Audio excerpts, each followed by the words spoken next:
Hello, welcome to HOTPOT. I'm your host, Joni Poon, stirring the pot on Asian BIPOC mental health and wellness.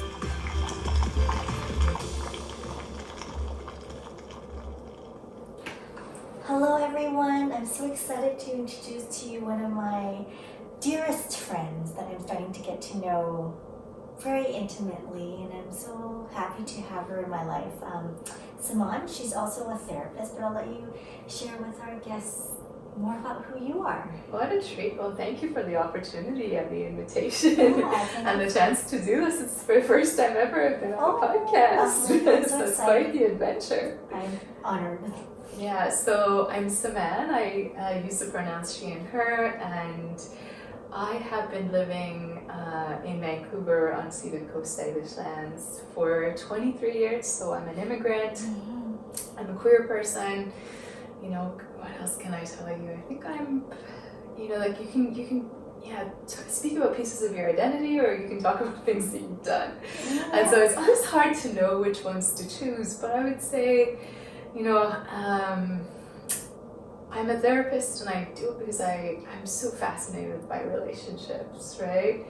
And I'm still learning who I am and how to be in relationship. And so the work is like the mirror of, the life that I'm living in so many ways. So I think, one of the things I'm proudest of is actually my friendships and my ability, to be a good friend. It's like the top one. Let's lead with That's that. why she's one of my friends. So we never moved to Vancouver. For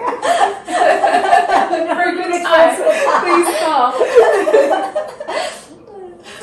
But yeah, I think like with the relationship angle, I'm also a trauma survivor, and I think I'm a person who loves love, but has been many times heartbroken, and so that's like a lens I have on life and an experience that I think I bring into my therapy work, but also a thing that I hope I'm generous at when I enter relationships, speaking about those experiences, because I think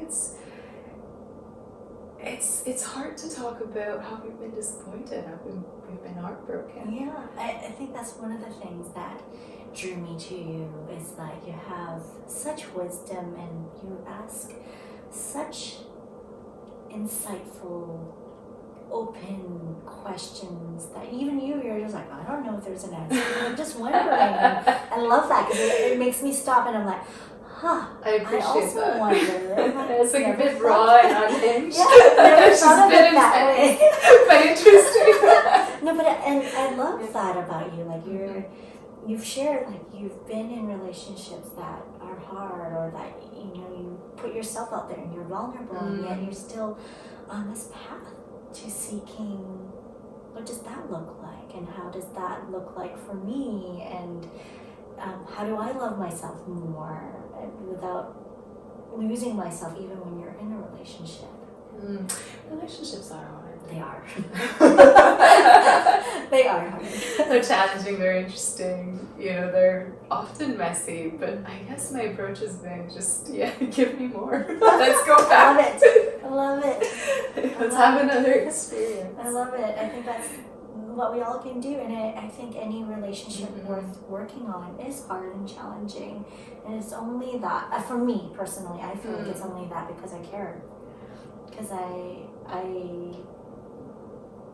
care about myself, so that's why I feel conflicted, and also love and care about the other person, right? And so if I didn't care, I guess I wouldn't feel like that. I don't feel like it's hard, but I do care, and I want to seek that that place where we can be more, where we learn to not only become each other's mirrors, but to actually allow ourselves to see ourselves, what's being mirrored back to us, and then to see who they are really. Yeah, and I think some of the most significant growth comes from just, being, just being in the mess with the other person. Yeah. And figuring it out from that place, which is very challenging. But then otherwise you would not have, that growth or that insight into yourself. And learning to accept, actually. It's not so much about changing the other person, but it's to learn to accept and love them, even their flaws. I mean, I'm not talking about flaws where people are hurting you physically, abusing you. We're not the extremes. We're not advocating for that, for sure. And just understanding, this is how they cope with their anxiety. may not be how I would. And then also being more compassionate, like this is how I show up too, right? And I think tolerating imperfection in the other person as well. Like I remember I had this therapist, and I worked with her for a long time. She was a lot older, in her 70s, very seasoned, extremely wise. But she also had her edges, and she had, days when she was really on and really giving and really sharp. And then there were times, she wasn't at her best, right? And those were some of the best sessions in a way. Is like, me kind of meeting her halfway and also figuring, I'm just really being like, I care about her, I care about the work. This is not the best session we've had, but this is worthwhile. And I don't need a perfect therapist. I don't need to be in a perfect relationship where the exchange, is always what I want, what I expect, what I need from the other person. Actually, like, part of the work is really being here and being like, and she wasn't great today, and I still really care about her. And I think our work together overall is really impactful. That's so beautiful. It kind of resonates with me as you share that. It's like us showing up as humans and learning how to navigate even when things aren't perfect, that it's okay. Yeah, and I think really learning to appreciate the other person in those moments where you kind of see, the flaws, you see sort of the rough edges. I think it softens you when you start to like really love people for those things. What it's really taught me is how to love my own flaws. Yeah, because then I'm like, okay, so we're not having the best day today, and then like being able to open yourself up to the warmth and generosity of your clients on days when you're less than your best, whatever that means. I mean, I think you're not supposed to be your family's therapist. That's what I do therapy work as well. Yeah. And I sometimes get pulled in. Like my mother will be like, "Okay, you're my therapist for today." She doesn't say it that way, of course. And I think throughout the years, what I've learned is to not be her therapist, and also learn to hold space for her anxiety without letting her anxiety take over mine. And then just see how, like, when I show up not perfect, and I was like, recognizing it instead of judging it or reacting on that, is to actually be more kind to myself. And when I'm able to be more kind instead of reacting and being snappy, I actually have more empathy for her, and I can actually create more space so that I don't get pulled in to that stress, to that anxiety. And I find it very interesting, like if I'm able to soften myself and accept where I am, the imperfections, and like, I can see I'm getting annoyed, or how she's pushing some of those buttons. Totally, and nobody can push your buttons like your family. Yeah, that's so true. And I find that through that, as I soften, it's not so much me softening to her. That's one of the nice ripple effect outcomes. Soothing yourself, being able to like be there for yourself. Yeah, then I realize, this is what she's going through. It is hard for her. And lucky for me, I have some tools. I've been practicing. And you need all of them when you're with family. And sometimes they don't work, and that's okay. But even having that awareness is like, I really appreciate that. Like now when I think back in the moment, it's like, I wasn't so graceful. And I'm like, at least I have that awareness, because the next time when this situation happens, I remember someone mentioned, you know how they say, worry is like very anxiety provoking, worrying, and stressful. And one person mentioned that, you think worrying is being responsible.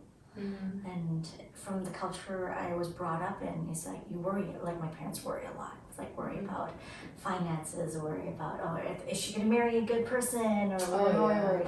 And it's always about being responsible. Right. Like they're almost like synonyms to each other. It's what they would convey as worry is responsibility. And then I realized, wait a minute, that's not true. They're just worrying because they realized that in order for them to be, good parents who are responsible, then they worry, but then their worry leads down to anxiety, and it doesn't change the outcomes. They can't control what I do. No, right? and there's so much in life that is just, out of our control. Right? And then I also wanted to start worrying Yeah. because that's what you think. It's being the responsible, good, obedient daughter. And I'm like, wait a minute, this also doesn't help because I'm feeling more stressed and anxious. And I'm like, I can't, like one of my biggest life lessons is like, I can't control what others do. Yeah. So no matter amount of stressing and worrying, That's big. it doesn't change the outcome. Yeah, exactly. You have to come back to Right? who you are, what you can sort of, The only outcome, influence. the only outcome it does change is like me getting more stressed. Mm-hmm.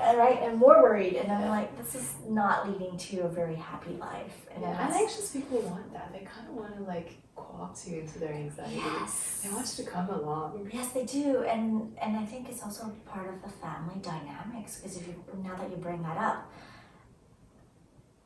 there was one point in my life that I didn't recognize until much later. I was like, I think I'm addicted to this anxiety. I thought before, I was like, I've never had anxiety. I'm okay. I'm very calm and chill. I'm like, wait, anxiety can show up in very many different forms. It can be very quiet and it looks very calm on the surface. Yeah, and I was like, no, I think I'm addicted to it because it's something I was brought up in. It's always there. And it's been part of the environment. Right, and then if you're not, like if it's not there, you think something's wrong because you're not used to it. And then I was just like, oh. And it's so interesting. The long story is why I brought that up is because my parents were so worried. And one time I just like, doing my own work through therapy, I recognized that. And I was like, Mom and Dad, I know you love me. That's why, like if you care, I know you guys care about me. That's why you worry. And I know you love me. Thank you for showing me this is how you love me. I think that's how they were shown too. And I'm like, this is not helping though. How you're loving me this way is adding more stress and it's making me feel this. And I know you love me. I know you're worried. And that's the way you feel like, you're taking on your mom and dad role and being responsible. I understand. And it's not helping. And I don't even know why I didn't do this earlier, but they stopped. Like, they really stopped? Yeah, midway through conversation, they're like, okay, they stopped. And they're like, okay, well, what do you need? It was the first time they asked that. Wow. And then even after that, they didn't ask for more of what I wanted, but they at least stopped and gave me space. Because I said, this is not helping. Like, this is making me more anxious. If anything, it's making me feel really, really not in a good place, not in a good space. I feel very judged as well. Like, I feel like I'm not meeting whatever expectations you have in Yeah, that's a lot of pressure. I find that's like one of the hardest things about coming from a traditional culture. Or having parents who are traditional, and still ascribe to those values. Yeah. Because culture isn't homogeneous, so we can't, really kind of paint everybody with a, broad brush stroke. We can't. But, I think that, so much of the expectations that are put on children, come from a certain time and a certain sort of like, I don't know, it's a specific cultural framework. At least that's how I experience it. It's like, this is what a good life is, and this is like what you need to achieve, by this time in your life, to have met that standard. Oh, do share more. I love what you just said there. Like, it's not anything unexpected. It's like, this developmental view of, how you're supposed to move through life as, you need to, have a certain level of, material success. So that looks like, having an education, having a career, making enough money, being able to like be an independent adult, be able to pay for stuff, necessities and luxuries. Do you mind if we explore a little deeper? Yeah, of course. If you can share, because I'm so lucky to have share the same space with you, and for those who are invited to this conversation as well, they might not know your background. Can you share a little bit? Yeah, I'm Iranian. So I was born and raised in Iran. I moved here when I was 15. So my parents, I guess, my dad was born in the 50s, my mom late, like there's 5 years between them. So 50s and 60s, they were young. I guess they were like, young in the 70s. So, and yeah, they had sort of their youth in Iran pre-revolution, and then the revolution happened in 1979. And so, a lot of sort of dark stuff happened in Iran around that time, just really challenging for people. Can you share some of that? Yeah, so there was a revolution, and then basically Iran went from having a monarchy to having an oppressive religious government, and then an 8-year war, and just conditions under which people didn't have rights and freedoms and freedom of expression, and also really sort of widening gap economically. So I think and that's really the legacy of it. You can still, I think, carries on till today. Like, I think I just had like a flash of insight, and I never thought about it this way, but of course it makes sense that in a country where it's hard to survive, and where there's a big gap between different classes, then you would have people who become very conscious of material status, right? Like, people really aspire to kind of a certain standard of living. I guess it creates a sense of safety too. Yeah, I never really put two and two together, but that's really what it's driven by. Because if you're seen as a higher class, you have certain, I guess, more privileges and freedom that comes with it. Oh, so many things. See, right, yeah. So many things, yeah. It symbolizes freedom, it symbolizes safety, or whatever it is. What's that like for you to grow up there? Options, yeah. And I don't know that people really take that critical lens and view it that way. Well, like as we were talking before, as we're setting this up, some of it's so deep in our subconscious that dictates what we do. We don't even realize. Yeah. Those narratives, those subconscious narratives are so deep. And I guess that's why they say, ancestral trauma or intergenerational trauma is a thing, but we don't realize it when you start, as we start sharing our stories. That's why I love doing this, is that we start connecting the dots, and those insights are like, oh my gosh. Yeah.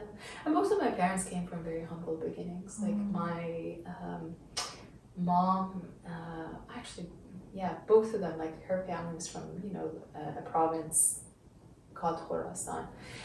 And so they were really humble folk. My grandparents had like a corner store. That's what they did. And then my dad's family were like many kind of generations of cherry farmers. So you have people who are migrated to the city. Their families did. So none of them were even originally from the capital. And so my dad goes on to sort of get an education, and then shortly after start a business and become fabulously successful under 30. What kind of business did he start? He was in a textile business. So he had a garment factory. Ooh, that makes sense. Oh, if you ever meet her on the road, she's very fashionable. Makes sense. Oh, thank you. What a compliment. I'm in my cozy spirit. It's true though. Sometimes I was like, ooh, I like nice to clean up together. Those different textures. I'm like, I appreciate it. Oh, my dad though, you should see him. Is like such a snazzy. Too. I haven't done enough growth and work and suffering in some sense to understand that maybe it's okay for me to ask that, or to even gently say it in a way that doesn't hurt them, or even like when I work with clients, they're like, oh, I've done so many years of talk therapy, and then for me to experience like hypnotherapy or even altered conscious states of modality of alternative therapy work, this is like a catalyst. And I'm like, that doesn't mean the years of work that you did before was useless, even though you might not feel you're progressing. They were stepping stones, right? That's what you needed, and that's what perhaps maybe the universe knew that you were only ready for then. Yeah. Right? Like, I think things come back in a circle. Like, even those wounds that you're talking about, there's things that sometimes I'm like, I'm rolling my eyes to myself. I was like, I thought I dealt with this. I thought I healed this childhood wound. In so many ways, I feel like 2022 is like, the theme is like, I feel like a couple of things, self-worth and trauma, right? How they're actually interlinked. Yeah. It's like how the trauma is actually, has undermined the confidence that I've had in my life, and this limited, has it expanded the choices I've made? Yeah, I think it's both. Right. Each one is like, you come back to it again, and it peels off another layer, right? Yeah. And it goes deeper, and because it goes deeper, it peels off another layer. It Yeah. hurts more, right? And and it's just but I think the trauma has been incredibly influential. Like it's kind of almost like, I think it really is. I don't know. For me, I think it's like really impacted every area of my life. Yeah, it's insidious. Yeah. Like you don't think about it, and it does. Like, I think the beautiful thing is like the unfolding of it. It might not be a great experience, but it's like when you start recognizing, oh my gosh, this is trauma. And someone else once shared with me, trauma is not like what you think of, like car accident or being held at knife point or anything. Trauma is the very moment when you're no longer in alignment with your own sense of self-power and presentness.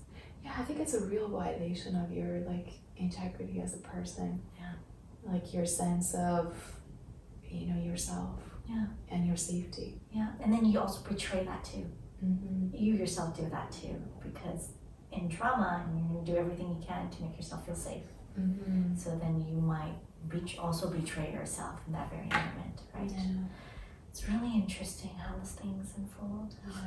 Yeah, and like how, but I mean that's both the opportunity and the adventure is like, well then what do you do with that? How do you relate to it? Yeah, and if you're willing to explore that, and then if you do, we like your story about recognizing that those deep traumas, and it's like, I don't think I ever got to experience that or witness that between your parents, and that you're being open to create that space to even explore that, or even that alone, creating space to listen and honor yourself, to stay in alignment with yourself, to be there for yourself. Yeah, that part, I think it's like pretty remarkable thing to come out of that experience. Yeah, I think peeling back the layers, realizing like there are, elements that are just so archetypal and so not sort of like even specific to my own trauma journey, that are like maybe somehow operating through me, or as like part of the bigger cultural experience, or collective sort of experience that I'm tapped in through, through just my own individual journey and experience. And I feel like, one of the things that came up to the surface was my relationship, to masculinity and the masculine, and like what I sort of, have had somewhere, stuck inside me is like maybe this like disappointment or this distrust of the masculine, and sort of like the ways in which it doesn't honor or protect the feminine, and like really having then, because of this trauma, not that kind of like having met people who've kind of reconfirmed this belief, or like, recreated this experience, which is like, how did that happen? Interesting. But we do, like, we end up subconsciously recreating experiences that we're trying to resolve. Yeah, like I think, I thought I was, and you were trying to escape it, like you said, but you can't do that. Resist, persist. Yeah. Right? Yeah. So maybe that's not the way that we, to make it through, is to actually, you have to kind of, And that's the beautiful thing you just shared, is that I sat with it, I felt it, I was there, I stayed with her. Like, that's amazing. Yeah, I witnessed it. Yeah, and oftentimes, even in I'm drawing from my own experience, and in my family dynamics, I don't see that. We either suppress it and ignore it and hide it, or we avoid it by dumping it on someone else and saying something else when it has nothing to do with that, right? Yeah, because I think previously with every other heartbreak or experience I've had, I was like, great, how do we fix it? Right? How do we move on? How do we fix How do I feel better now? How do we feel lighter now? Or how do we make things good and comfortable so we don't rock the boat? How do we make it like all good? How do we get to that happy place again? Yeah. And happiness doesn't mean feeling happy all the time. No, and with this one, I couldn't skip over to that place. Like somehow that was not available to me. Like I had to go deep into the sad and the bad and hang out there for a while, and just like I said, bear witness to the experience. I see you, I hear you, I'm willing to be here with you. I feel you. Yeah. And you weren't fixing it or anything. I remember one thing, because we did go for lunch.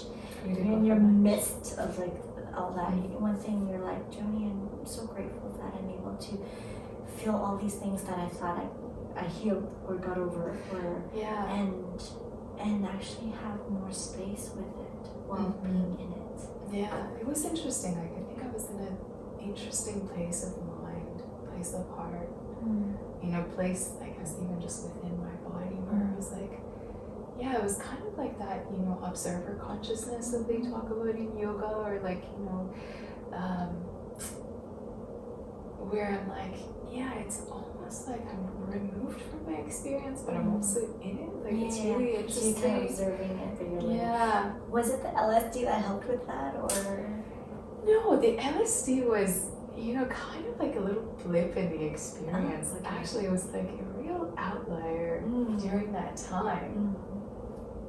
Because I don't know if this is like what rating this podcast, but we're very honest. Basically I had, you know how like LSD trips, they're really long. I didn't even they're very long. They're at least 12 hours. Or if not 16, depending on how much you take. Exactly. So like 20 micrograms. I'm thinking not much, you know, it's like not a microdose, but it's not a full dose either. And honestly, Joni, I feel like it was a reprieve in that really hard time. Like I basically sort of was at home by myself, and I self-pleasured a bunch during that experience. And I think what I learned from it was pleasure is so essential. It's not optional, it's essential. I love that. Say that again. It's pleasure is not optional, it's essential. I believe you. I believe you. I believe that because I think we live life doing the grind that we forget sometimes. Yeah. And then I don't know about you, but sometimes I feel like there's almost like a sense of guilt and shame that comes with pleasure. Yeah, so there was none of that on LSD. It was like, you know, like that liquid gold stage of LSD. It's like thick and oozing and juicy, and it's like, well, it depends. The 7 settings. Yeah, I guess all of that. So comfy at home. I mean, wonderful setting. Yeah. My internal mindset. Who knows? You know, not having a nice time, but after the LSD, having a very nice time. Good. I'm glad that that's what's brought up for you, and it sounded like that's what you needed, that reprieve. Yeah. Right? Because it felt juicy, it felt sensual, it felt just like, like I'm gorgeous. You are gorgeous. And I was just like, and it feels so good to like touch my body. It feels good to touch my skin. Nice. Like this is wonderful. It's warm. I'm sort of in this beautiful, like, it's like foaming. Glowing it's bubble. like romancing yourself. Yeah. And how often do we do that? Yeah. Don't, right? We rely on someone to do it. Yeah. And I was like, it's just great to be here. And there was really not a lot of insight. It was not content rich. It was more like just about the sensory experience of being in the body and letting the body experience pleasure. May I share something? Yeah. As you're sharing the story, I'm noticing a theme. It's like, it's you showing up in different ways for yourself. Yeah. One is emotionally and cognitively, I guess, or in that other dimensional state or subconsciously, and then the other bit was you physically being there and witnessing and being with yourself. Yeah, your body. You're glorious. Yeah. Oh, it's amazing. Yeah. So I felt, that was like a really amazing experience of like, coming to that sort of experience of like, pleasure is so essential. And it's like an inroads to the inner self, and there's just something so restorative and something so deeply healing about it. And that kind of brings you back to yourself and gives you a little bit of reprieve from all the other hard things that you go through. It's important. It's really important. It's really important. Can you imagine trying to do this, grinding your teeth all the way through? No, and I think that's like I'm guilty of that. Yeah, I think many of us are. I know I am sometimes, and I'm like, wait. And that's like my nature block sometimes. It's like I need some beauty, I need that reprieve and need that space, right? Or sensuality. I mean, I think that's how we met through. Yeah, that's the connection. Yeah, that's Women's circle. Women's circle, like sensuality, because I started really exploring that because I think that's so important. Like our femininity, that energy, we have both masculine and feminine, and I think through our life and patterning, and sometimes, like you said, it's a lot deeper beyond our own family unit. Those patterns are so deep, is that those archetypals that shape who we are without us realizing it. And it's learning to really embody and being in touch with our femininity so that our masculine can shine in a different way, not by what society has said it is or culturally it is, right? Yeah, and that group is like such a powerful space, you know, to connect with other women that I think are in tune with their own, you know, inner goddess nature and femininity. And like really it's a space to be together to experience the divine. It is, and to have that collective. It's like doing ceremony together and collectively. Oh, it's so much more powerful. Like it's supercharged when there's other people and you're aligned and there's a common purpose. And that's why I got so called to run those circles, and I'm so thankful you showed up. And it's just beautiful every time I run that. I'm like, yes, this is why. Like this is the This is why. And then it's just even like people sharing stories. It's like this is the first time I've actually like. One person recently shared that because we didn't run one in December, it was just too busy with holidays, but in November it was like, here's a lot of fun. And one person said, this is the first time I've actually felt weight lifted off my chest and I could breathe. And I'm like, you're here, we're here to hold space for each other. We're here to tap into that collective energy. It's different.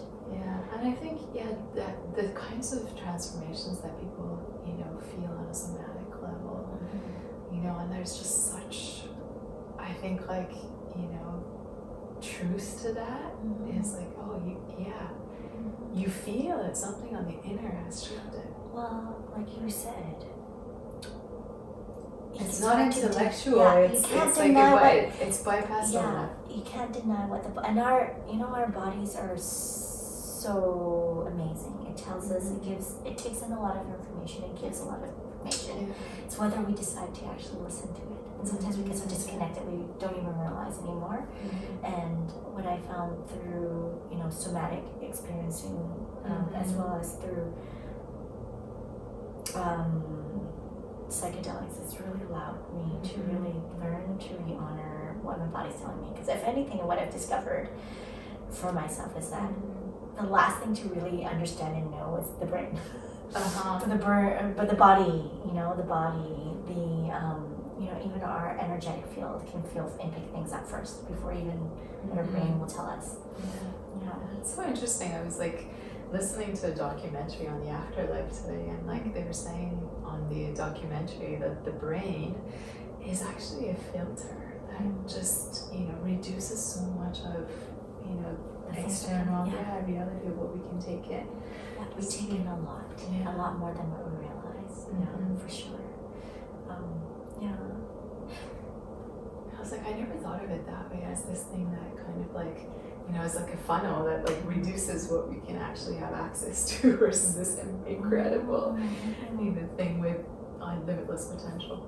That makes sense though, because if you don't know how to harness it or focus it, then it can be very overwhelming. Because like if you don't know how to regulate your body, and if it's too much, right, it can be quite jarring too. There's one piece that you shared about like, even like, I mean, the trauma that you went through over the summer. There was another piece that you shared about like the second wave, like the traumas of like moving. Do you mind sharing about that? Not at all. So I think what happened, what I believe you're referring to is like, you know, the events unfolding in my country right now, and the fight for freedom in Iran. Women kind of taking to the streets and taking off, you know, their headscarves, their hijab, and saying enough is enough, and we don't want to be a part of gender apartheid anymore and be second-class citizens. And so they were really humble folk. Like my grandparents had like a corner store. That's what they did. And then my dad's family were like many kind of generations of cherry farmers. So you have people, you know, who are migrated to the city, their families did. So none of them were even originally from the capital.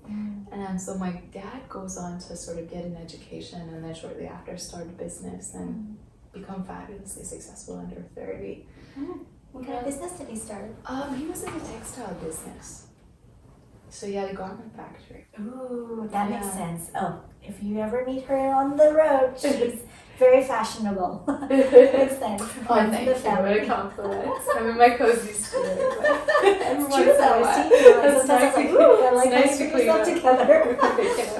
Those different textures, I'm like, I appreciate. Oh, my dad though, you should see him. He's like such a snazzy dresser.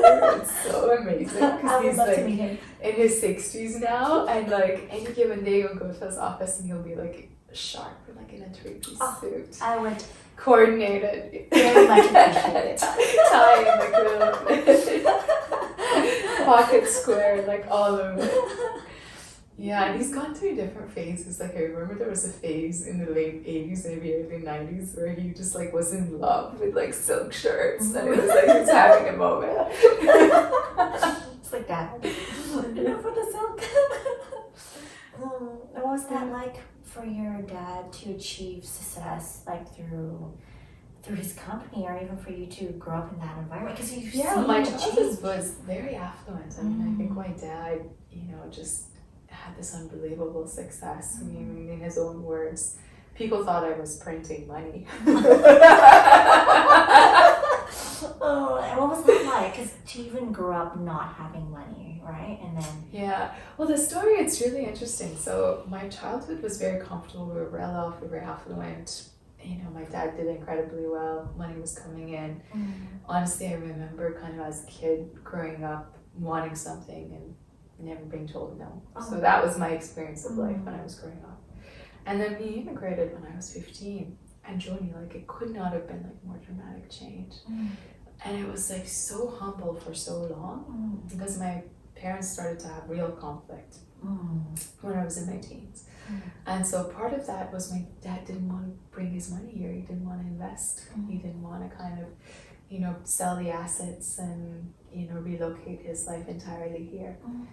And so we just sort of, when you move somewhere new and you kind of have your first, renter home, it's your starter home. And things are kind of, furniture comes, from Craigslist and it's not glamorous. Not at all. If you're doing it in the modern It's kind of like the most basic kind of standard of living, and that was us for years. Well, I mean, I remember when my parents immigrated to Canada, like you said, like either Craigslist, but we were not that well off to begin with. So my dad was like just out of school or still finishing his last year, and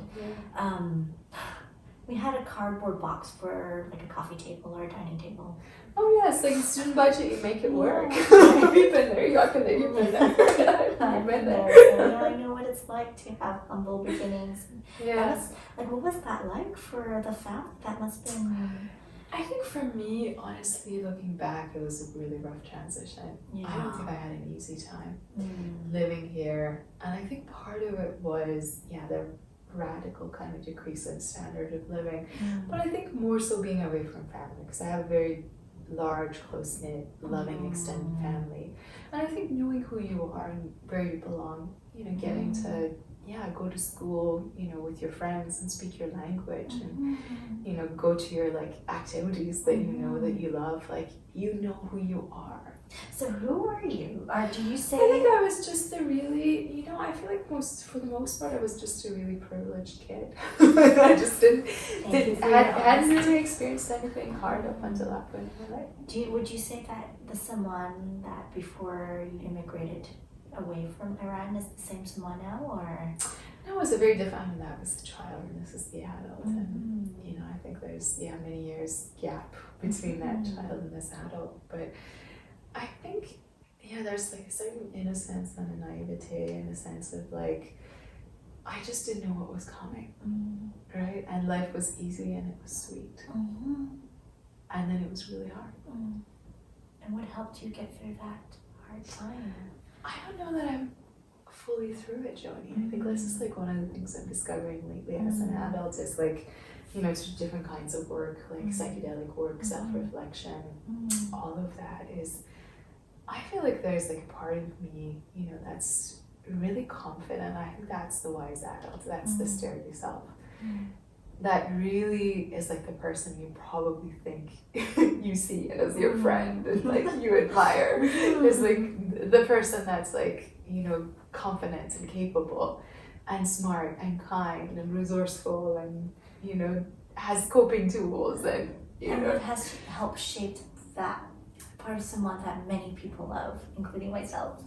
Yeah, and it's not just like that, isn't it? You're not just perfect. I mean, I love far from it, believe me. I love how you're so frank, and you know, I love how like sometimes like Joni, you know, I'm having a hard time with this and this and this, and I'm like, oh, I'm not the only one. Yeah, no, for That's sure. so And then lovely. there's like the part where I feel like Joni, I think I've like, this is probably kind of the latest thing we've never talked about, is I think there's a part of me that's like really insecure, feels very unworthy, is super fragile, you know, sensitive to criticism. Just criticism, you know, is like the flavor of anxiety in my family was criticism. It's like, why don't you blah blah blah, and why can't you be more of? And it's like, it's so astonishing to the extent that's internalized. And sometimes out of awareness, I'm really sneaky. It is very And then like somebody makes a comment, and then it's just like, oh God, that hurts. Like that goes deep. And that's like not about this person, it's not about this moment, it's not exclusive to this relationship. Roots of this thing go like years back. And it's like, ooh. And then it's like, on the one hand, I think like frightening and disturbing to become aware of those things, and then on the other hand, you're like, well, okay, this is where the work is. Like, and I think that's the beautiful thing, is like to be able to not only experience it, but experience it with space. I call it space because you're coming with it with more awareness, and it doesn't mean it can change how you feel in the moment, although I find that it creates more space, because then you can come and choose to continue some of those stories that are so deep, like you mentioned, that started way beyond our adulthood, and we can choose to either lean and believe in that, or questions like, no, there are moments where, no, I am this, and I'm very confident in this, and this is who I am. You can't take that away from me, no matter what you say, even though it does cut deep. I think I'm both. I think I'm sometimes, you know, I'm the confident adult, and I think I'm also like, you know, the wounded child. I think we all are. I think it's both, and I think it's like, and the more I grow up, sometimes the more aware of I become of that part, you know, like the part of the self that just like doesn't feel like it's good enough, like it's worthy. You know, it deserves like the things that the adult has like fought hard for and achieved. Like, it's really interesting. It is. It is very fascinating. I mean, that balance, like, we're not perfect. We're not without those, our insecurities, our own flaws, or our own self-criticism. And at the same time, it's like holding space for that. I think I'm able to, I mean, as you're sharing that, one thing I used to do, which is really not healthy, was that, especially when it comes from family, nothing cuts deeper than when it comes from. No, that's like where most things get their start. All right, and it's in those origin experiences. And it's when I actually feel them as well, and I start criticizing, like the internal voice starts feeling into that and starts saying the same thing, but even harsher. And I'm just like, oh. And now I'm like, I can recognize it. I might do it, or I will sometimes, and then I'm like, wait. And there's a part of me, like another part of me that's like, no, you're more than that. You know, there's part of you that you know where your self-worth is, and it's not externally given to you by what your parents say or what your lover says or whoever. It's just like, you know who you are. You felt who you are when you are with your friends or when you're with your family, just not in a judgmental or trying to be that perfect state, but you know when you show up, or even when you're with your clients, when you show up authentically you know who you are, Mm. right? And, Yeah. and just feeling that, and that voice sometimes comes in. It's like, just, it's okay. That's the point. Like, it's not, those imperfections have shaped who you are too. It's about not getting rid of them, and it's not about feeding into them those unhealthy stories, but it's also honoring them and how have you learned from those experiences? How have you allowed them to shape you in ways that, does it have a nice ripple outcome effect, right? It's so wonderful that the inner sense of self is so solid for you. Like Some you can days. rest back into that Some days. and access it. Some days. And be nourished by it. Some days. Like, there are a few things. I mean, is it easy to do? No. Do I end up like in the middle of a conversation that's heated? I was like, I'm going for a walk now. Yes. Because I know Good that I call, need the good space. decision. And then, but just something about nature, like when I walk, it's almost like the leaves talk to me, the trees whispers. It's like, just remember, like, you are you with all those imperfections, and that's also what shaped who you are. That makes you so you. Yeah. I think that space with yourself can be so nourishing. Like having enough time, having enough space. Creating that, I think, is my challenge. Deliberately to like sit with and just really listen to like your inner self, your wisdom. Yeah. Because it always talks to you. It does. Yeah. It's whether we create space for it, or whether that's the hard thing, like with everyday life, you get into the grind, sometimes you forget, right? Yeah. And so it's just learning to carve out time. I think sometimes when I know I hit too much and I'm like, ooh, and I'm crazy busy trying to clean or something, I'm like, okay, maybe I need to go for a walk or something, or just sit in stillness. Yeah, I don't know. It's different for everyone. I think it's just what works for you, and finding that. And have you been able to connect with her?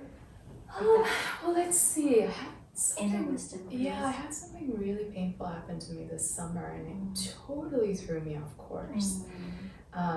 You know, I'm happy to go into details if you're curious. I think you know, but I think, you know, what was so surprising, what came out of that when I was trying to heal from, you know, that incident and the experience was I couldn't wait to come home and just be by myself, you know, after work in the afternoon evenings.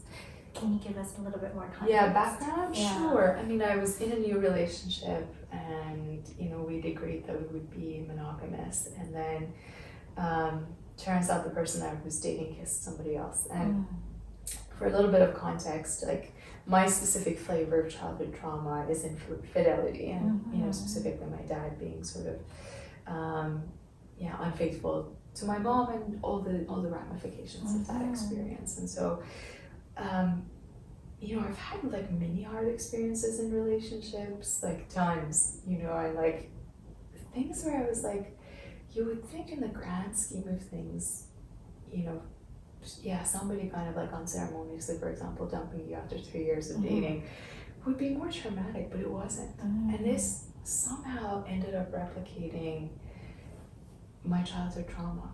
Like, it was just uncanny, sort of everything that unraveled as a result of this experience. But I remember I was, you know, trying to make sense of it and just heal from what had happened. And I would come home and I would just like sit by myself in the evenings. You know, and it was the summer, like I had invitations, you know, to go out and do things with people. And I just didn't feel like being social. And I think that's what I needed in that time, to just like sit with and talk to myself and listen to, I think, what I was feeling.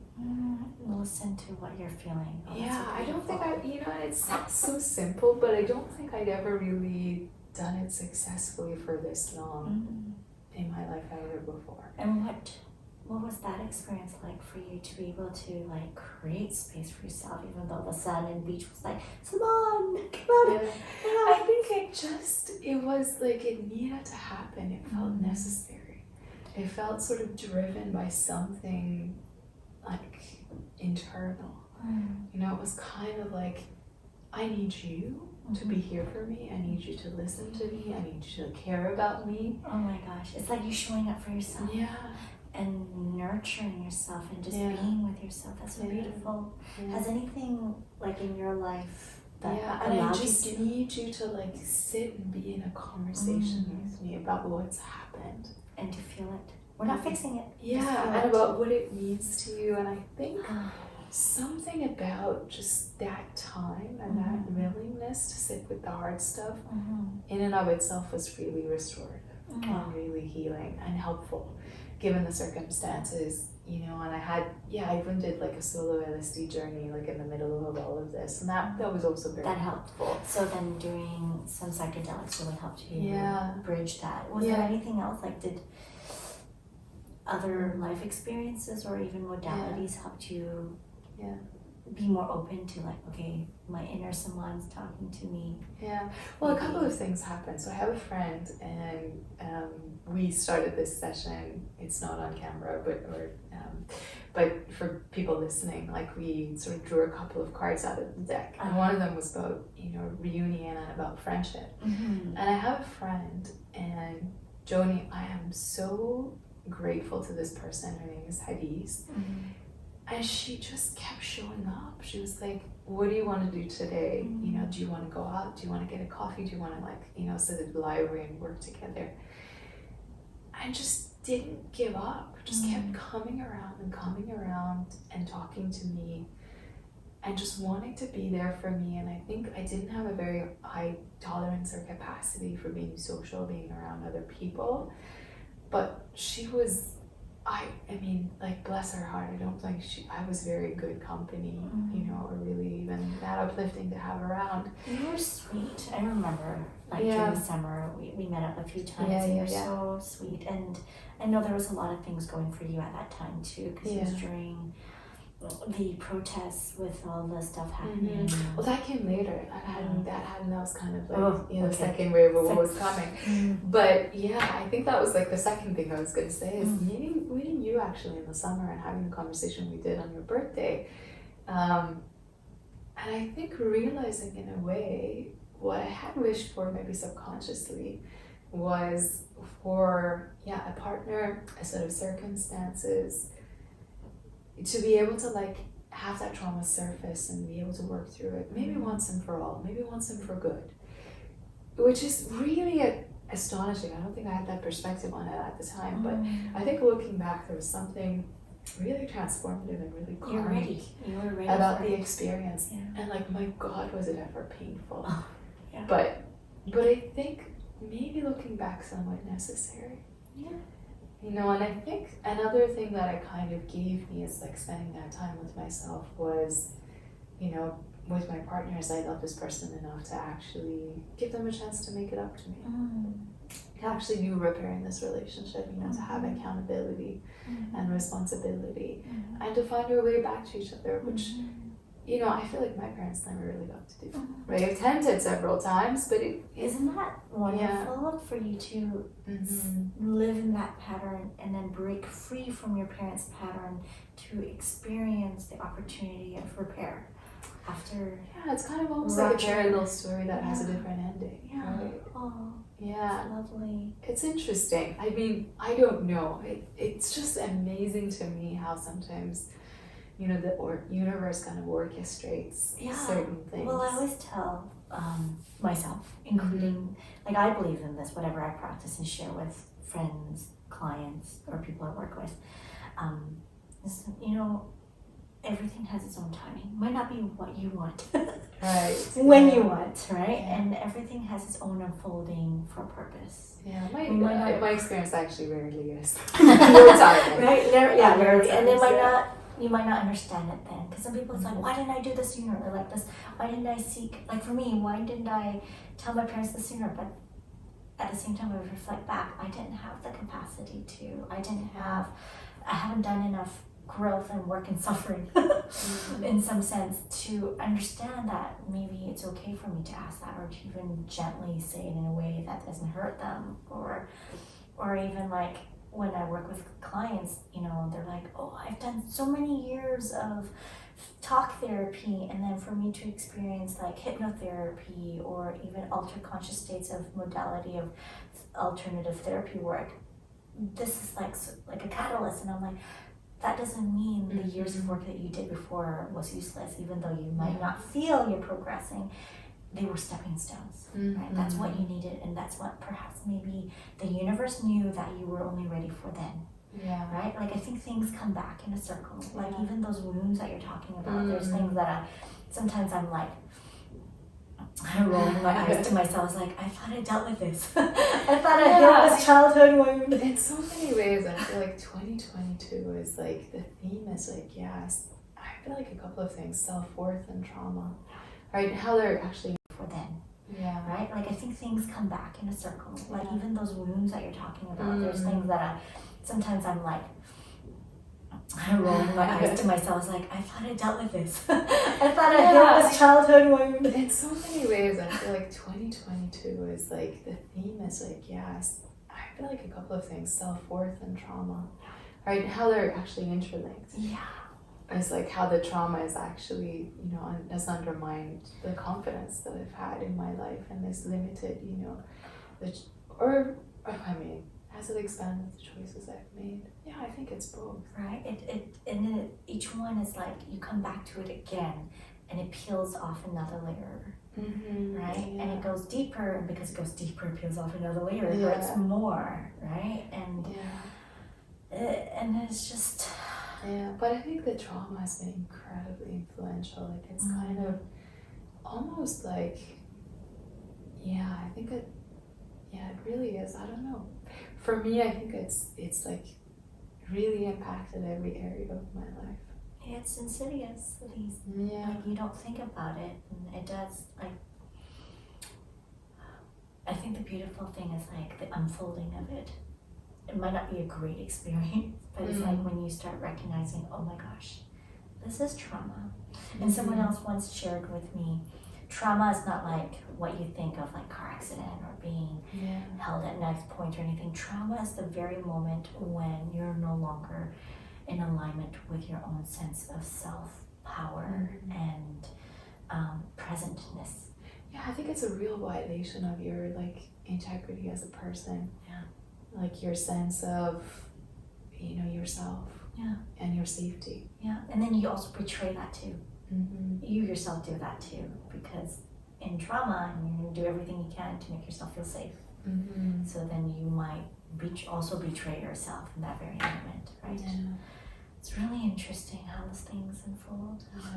Yeah, and like how, but I mean, that's both the opportunity and the adventure is like, well, then what do you do with that? How do you relate to it? Yeah, and if you're willing to explore that, and then if you do, like your story about, recognizing that, those deep traumas, and it's like, I don't think I ever got to experience that or witness that between your parents, and then you're being open to create that space to even explore that, or even that alone, creating space to listen and honor yourself, to stay in alignment with yourself, to be there for yourself.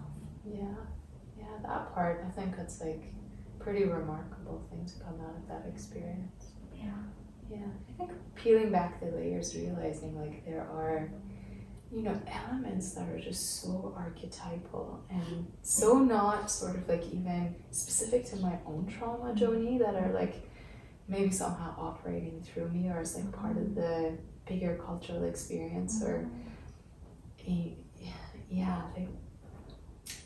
collective sort of experience that I'm tapped into, through just my own individual journey and experience. And I feel like, one of the things that came up to the surface was my relationship, to masculinity and the masculine, and like what I sort of, have had somewhere, stuck inside me is like maybe this like disappointment or this distrust of the masculine, and sort of like the ways in which it doesn't honor or protect the feminine, and like really having then, because of this trauma, not that kind of like having met people who kind of reconfirmed this belief, or like, recreated this experience, which is like, how did that happen?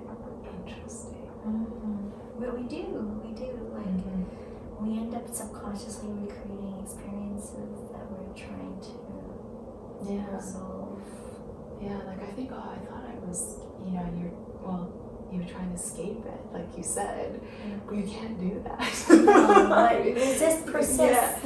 Yeah. Right? Yes. Maybe that's not the way that we, to make it through is to actually, you have to kind of, And that's the beautiful thing you just shared is like I sat with it, I felt it, I was there, I stayed with her. Like, that's amazing. Yeah, I witnessed it. Right? And oftentimes, even in I'm drawing from my own experience and in my family dynamics, I don't see that. We either suppress it and ignore it and hide it, or we avoid it by dumping it on someone else and saying something else when it has nothing to do with that, right? Yeah, because I think previously with every other heartbreak or experience I've had, I was like, great, how do we fix it? Right, How do we move on? How do we How do I feel better now? How do we feel lighter now? Or how do we make things good and comfortable so we don't rock the boat? How do we make it like all good? How do we get to that happy place again? Yeah. And happiness doesn't mean feeling happy all the time. No, with this one I couldn't skip over to that place. Like somehow that was not available to me. Like I had to go deep into the sad and the bad and hang out there for a while. And just, like I said, bear witness to the experience. I see you, I hear you, I'm willing to be here with you. I feel you. Yeah. And you weren't fixing it or anything. I remember one thing, because we did go for lunch. In your midst of like all that, one thing you're like, Joni, I'm so grateful that I'm able to feel all these things that I thought I healed or got over, and actually have more space with it while being in it.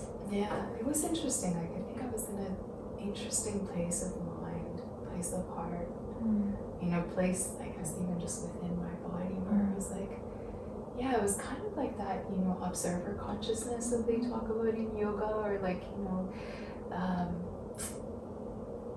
where I'm like, it's almost like I'm removed from my experience, but I'm also in it. Like it's really interesting. So you're kind of observing it, but you're like, was it the LSD that helped with that, or? No, the LSD was, kind of like a little blip in the experience. Like actually, it was like a real outlier during that time. Because I don't know if this is like what grading this podcast. But basically I had, how like LSD trips, they're really long. They're very long. They're at least 12 hours. Or if not 16, depending on how much you take. Exactly. So like 20 micrograms. I'm thinking not much, it's like not a microdose, but it's not a full dose either. And honestly, Joni, I feel like it was a reprieve in that really hard time. Like I basically sort of was at home by myself. And I self-pleasured a bunch during that experience. And I think what I learned from it was pleasure is so essential. It's not optional, it's essential. I love that. Say that again. It's pleasure is not optional, it's essential. I believe you. I believe that because I think we live life doing the grind that we forget sometimes. Yeah. And then I don't know about you, but sometimes I feel like there's almost like a sense of guilt and shame that comes with pleasure. Yeah, so there was none of that on LSD. It was like, like that liquid gold stage of LSD. It's like thick and oozing and juicy, and it's like. Well, it depends. Setting. I guess all of that. So comfy at home. I mean, wonderful setting. Yeah. My internal mindset. Who knows? Not having a nice time, but after the LSD, having a very nice time. Good. I'm glad that's what's brought up for you, and it sounded like that's what you needed, that reprieve. Yeah. Right? Cause it felt juicy. It felt sensual. It felt just like, like I'm gorgeous. You are gorgeous. And and I was just like, and it feels so good to like touch my body. It feels good to touch my skin. Nice. Like this is wonderful. It's warm. I'm sort of in this beautiful it's like falling. Glowing it's bubble. like romancing yourself. Yeah. And how often do we do that? We Yeah. don't, right? We rely on someone to do it. Yeah. And And I was like, it's just great to be here. And there was really not a lot of insight. It was not content rich. It was more like just about the sensory experience of being in the body and letting the body experience pleasure. May I share something? Yeah. As you're sharing the story, I'm noticing a theme. It's like, it's you showing up in different ways for yourself. Yeah. One is emotionally and Mhm. cognitively, I guess, Yeah. or in that other dimensional state or subconsciously. And then the other bit was you physically being Yeah. there and witnessing and being with yourself. Yeah, your body. Feeling You're glorious. Yeah. Oh, Yeah. it's amazing. Yeah. Yeah. So I felt, yeah, that was like a really amazing experience of like, yeah, coming to that sort of experience of like, oh yeah, pleasure is so essential. Mhm. And it's like an inroads to the inner self, and there's just something so restorative and something so, yeah, so deeply healing about it. Oh, And that kind of brings you back to yourself and gives you a little bit of reprieve from all the other hard things that you go through. it's important. It's really important. It's really important. Can you imagine trying to do this grinding your teeth all the way through? No, and I think that's like I'm guilty of that. Yeah, I think many of us are. I know I am sometimes. And I'm like, wait. And that's like my nature block. Sometimes it's like I need some beauty. I need that reprieve. I need that space, right? Or sensuality. I mean, I think that's how we met through. Yeah, that's the connection. Yeah, that's how we Women's met. circle. Women's circle, like sensuality, because I started really exploring that because I think that's so important. Like our femininity, that energy, we have both masculine and feminine animus. I think through our life and patterning, and sometimes, like you said, it's a lot deeper beyond our own family unit. Those patterns are so deep, is that those archetypals that shape who we are without us realizing it. Yeah, And it's learning to really embody and being in touch with our femininity so that our masculine can shine in a different way, not by what society has said it is or culturally it is, right? Yeah, and that group is like such a powerful space, you know, to connect with other women that I think are in tune with their own, you know, inner goddess nature and femininity. Yeah. And like really it's a space to be together to experience the divine. It is, and to have that collective. It's like doing ceremony together and collectively. Oh, it's so much more powerful. Like it's supercharged when there's other It people and you're aligned and there's a common purpose. And that's why I got so called to run those circles, and I'm so thankful you showed up. And it's just beautiful every time I run that. I'm like, yes, this is why. This is the This is why. And then it's just even like people sharing stories. It's like this is the first time I've actually like. One person recently shared that because we didn't run one in December, it was just too busy with holidays. But in November, it was like, here's a lot fun. And one person said, this is the first time I've actually felt weight lifted off my chest and I could breathe. And I'm like, yeah, you're here. We're here to hold space for each other. We're here to tap into that collective energy. It's different. Yeah, and I think that the kinds of transformations that people feel on a somatic level, you know, and there's just such, I think like truth to that is like, oh, you feel it, something on the inner has shifted. Well, like you said, it's not intellectual. It's bypassed all that. You can't deny what and our bodies are so amazing. It tells us, it takes in a lot of information. It gives a lot of information. It's whether we decide to actually listen to it. And sometimes we get so disconnected we don't even realize anymore. And what I found through somatic experiencing, as well as through psychedelics, it's really allowed me to really learn to re-honor what my body's telling me. Because if anything, what I've discovered for myself is that the last thing to really understand and know is the brain. But the body, even our energetic field can feel and pick things up first before even our brain will tell us. Yeah. It's so interesting. I was like listening to a documentary on the afterlife today, and like they were saying on the documentary that the brain is actually a filter that just reduces so much of external reality of what we can take in. We take in a lot more than what we realize. Yeah, for sure.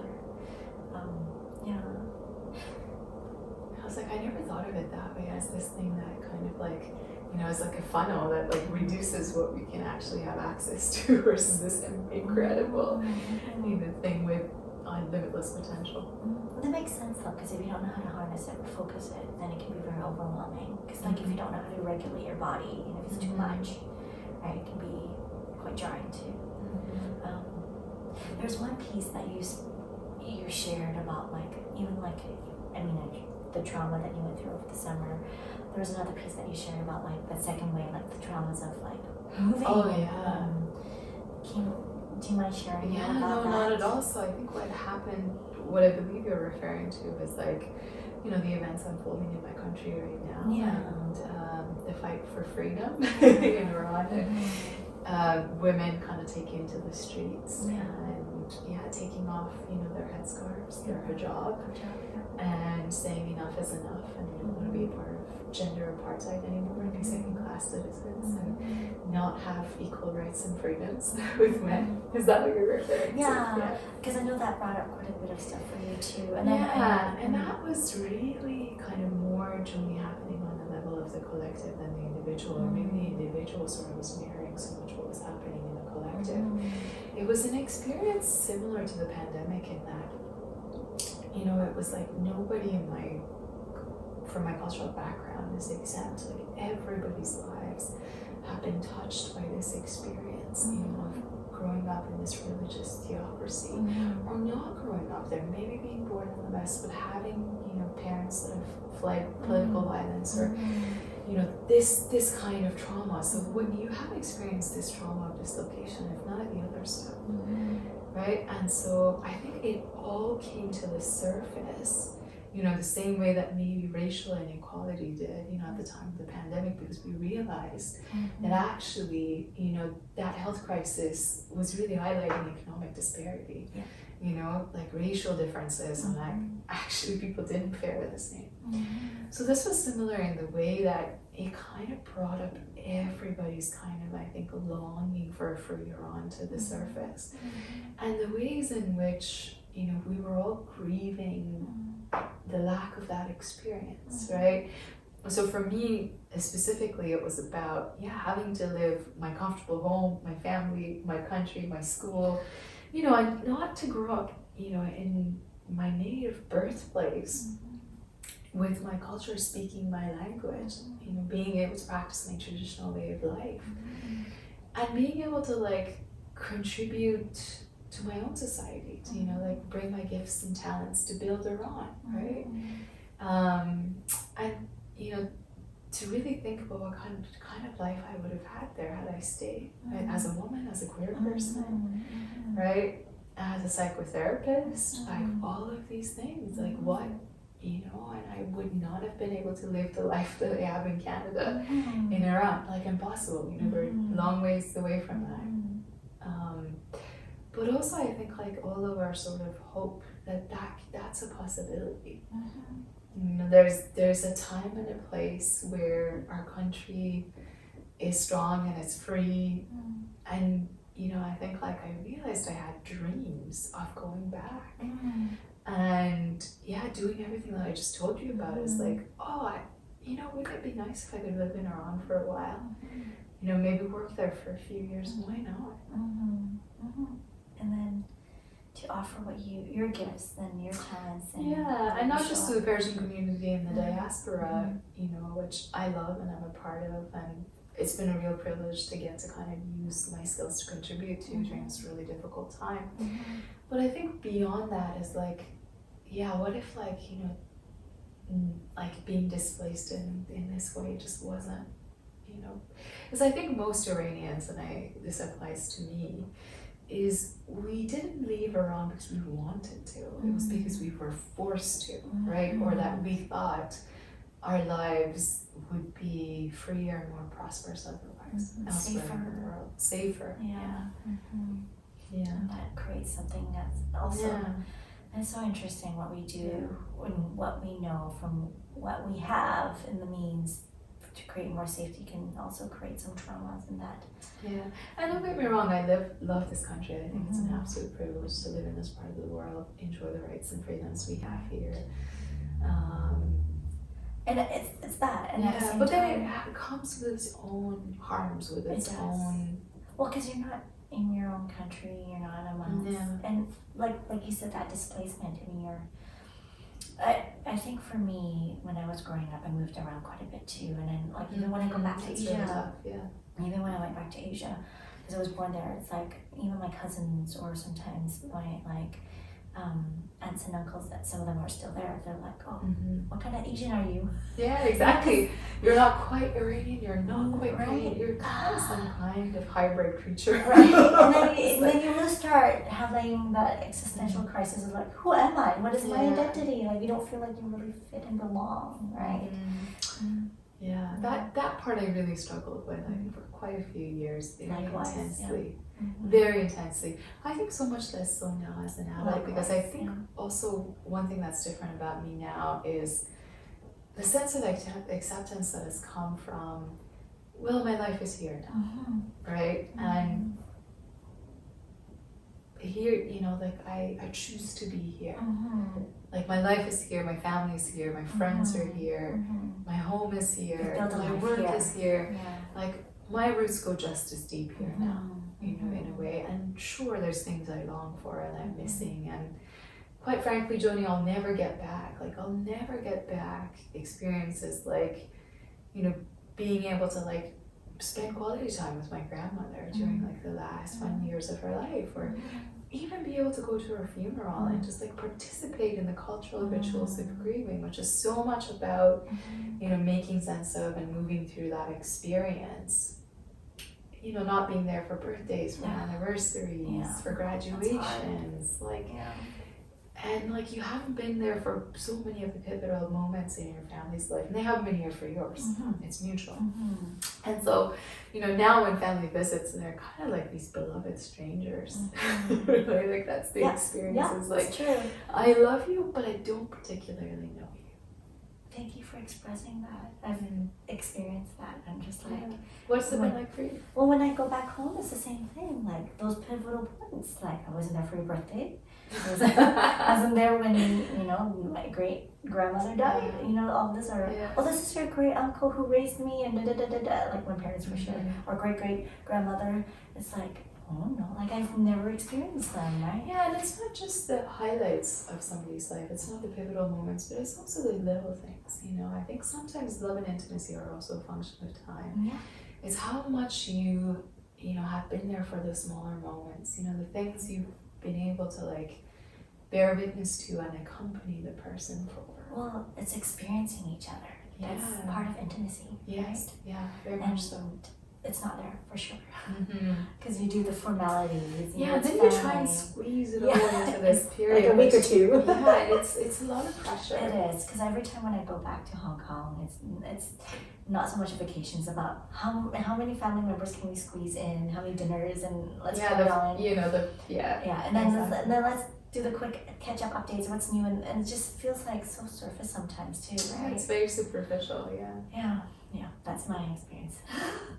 And I'm like, and sometimes it just feels like there's that disconnect too. It's like, I know you are my uncle, or I know you're my niece, and yet I barely know you. Right? Yeah, and I think it's interesting, you know, having family all over the world. Do you? I do. Have family over? Yeah. That itself is like a really interesting experience. I mean, it's also a gift too, because if you want to travel and they're open to it, then you can stay with them. Yeah, absolutely. Sometimes it might not be a gift because if they don't want you around. It really depends on the family dynamics. And yeah, it's just really interesting how like their family, yet who are these people? Yeah, and like your perception of someone, you know, from a different time versus who they are now, and how those things fit together. And that's so true, because I experienced them younger. That was different. And now that I've done most of my like young adulthood in North America, and then visiting them, it's just not the same. Yeah, and those layers of complexity, you know, when people have, like, you know, they've experienced and grew in different cultures, and so, you know, how does my North American perspective sit side by side, you know, with your European one, right? Because we kind of share that family origin, background, you know, childhood experiences, family culture, etc. But then, you've grown up in Europe, I've grown up in Canada. That's actually, those are very different Very places. different, yeah, they are, yeah. It's Yeah. interesting how every little thing that we experience does shape who we are, and how we embody those experiences also make a difference. Yeah, and culture is just so huge. Like the importance of it, in my mind, cannot be understated. It's like the things that sort of, infiltrate. Are, again, I think because so much of, I think, what culture does is give us a sense of identity, as you said. Yeah. And I think it also defines for us what's a good life.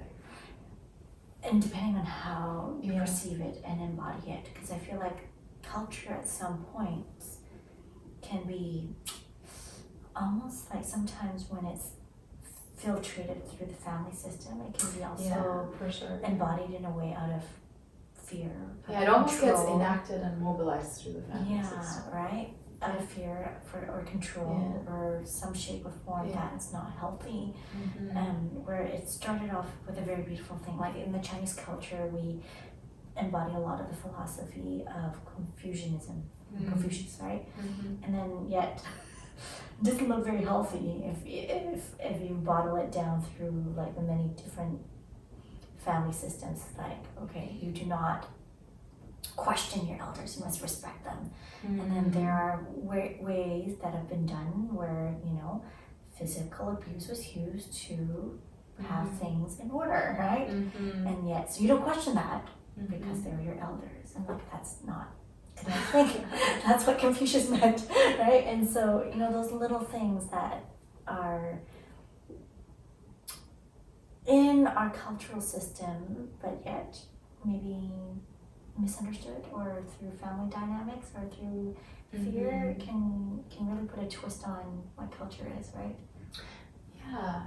You know what? One thing I find so fascinating about culture, Joni, is like the consensus around something, during different time and place. Like, how did a bunch of people come to the conclusion, for example, and I'll give you an example from my own childhood, is when I was growing up, in my generation, amongst my peers, so little was expected from children around the house. Like, it's really interesting. And I've talked to several of my peers, and I'm like, guys, like, what gives? How did that come to be? That you had a generation of parents who grew up in big families, and they were expected to pitch in and do a lot because, that's just how it was. You had a responsibility. Now, girls had different responsibilities from boys because it's a patriarchal culture. And then you kind of have my generation, and I think we were so coddled and so catered to, and really weren't taught life skills and expected to do a lot around the house. And I used to originally think, oh, it's just us and it's my family. But no, it turns out it was like a real thing at a particular moment in time. And then, I grew up and I was like, I don't know how to wash a toilet. So I called my mom and I was like, Mom, how do you wash a toilet? And she's like, you haven't picked it up from watching me do it 100 times. So I was like, no. Yeah, that's interesting. I did not grow up like that though. So was it like? I mean, it's a thing that doesn't make sense. But I mean, what I find interesting about it is like, a generation of mothers, around the same time, just came to the conclusion that I wonder what led that. I don't know. They weren't going to expect much of their children. Why we live domestically. Or maybe they wanted, as a reform, it's like, no, we're going to go against like the. I mean, who knows? The patriarchy, and then have our daughters experience. Yeah. Not that oppression that you have to learn all this and do all this.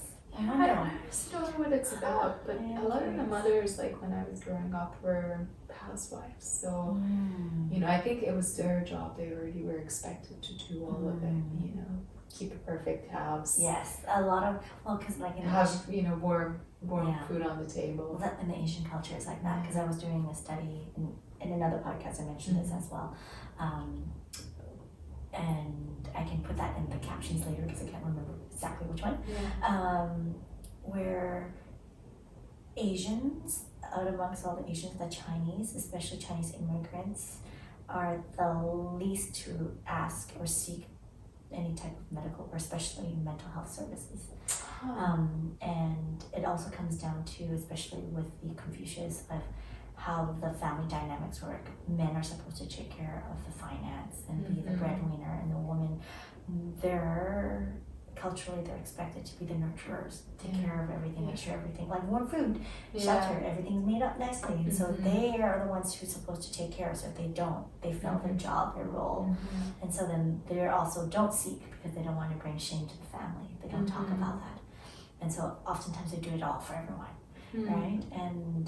And so that was passed down to me as I remember like growing up. My mom's like, "You'll thank me later on. You'll be good marriage material because you know how to cook, you know how to clean." Thankful that she did teach me those skills. Yeah, beyond being making you marriage ready. Those are life skills. Those are life skills. I mean, the way she prefaces it is from what she was brought up, and I understand that.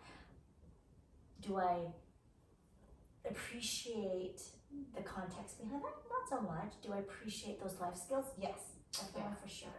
Because when I moved away from home the first time for studies, it was helpful. Like I knew how to clean, I got this. Yeah, I got that, right? And then I've met people who were like, I met a classmate of mine one year when I moved to Vancouver the first time, and then she came from an affluent, very rich Indian family, so she had housemaids and servants. Oh yeah, those are the cultures, yeah, where you can like hire help. Yeah, and then so she moved here and moved with her husband, and she's like, I had to do it all. I didn't know how to cook, and I had to learn how to vacuum, and it was so hard. She broke down crying, and I wasn't judging her. I was like, yeah, I guess that is really hard when you're not used to doing all that, because it is a lot. If life hasn't prepared you for that, it's a lot. It's a shock to the system. Yeah.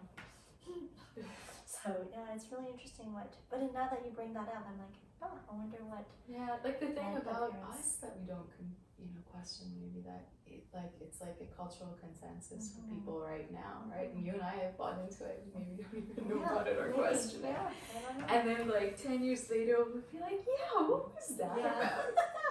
I guess we're always trying to pendulate to find a balance between what we never got, right? I guess, or never experienced. It's fascinating stuff. It is. Thank you for being on my podcast. Thank you for having me. This is a blast. As we wrap up, I had a lot of fun. And I got to learn a little bit more about you, which I always love, having our conversations together. I have 3 questions for you. Amazing. Let's do it. The first one is, what is one advice or thing you would say to yourself if you can visit yourself as your younger self? Oh, my younger self? Let's see.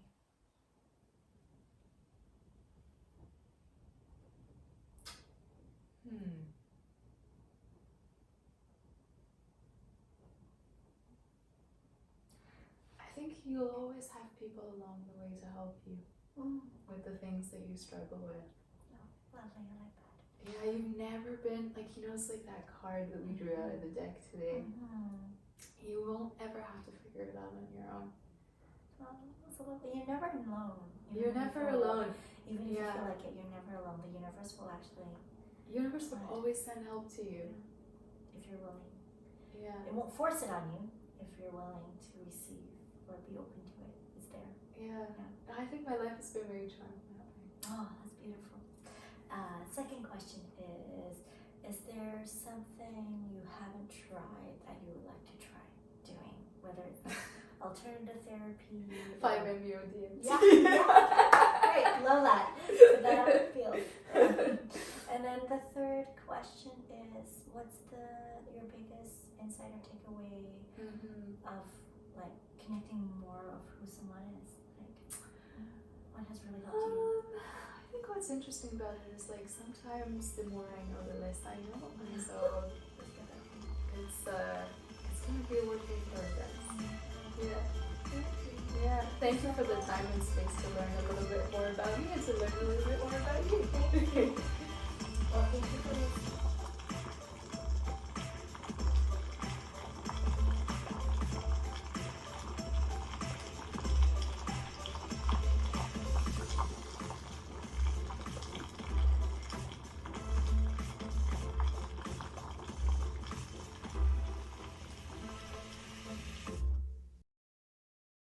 This has been a HOTPOT Pod production, brought to you by Lucinor, a premier online psychedelic dispensary. Wander your mind at lucinor.net.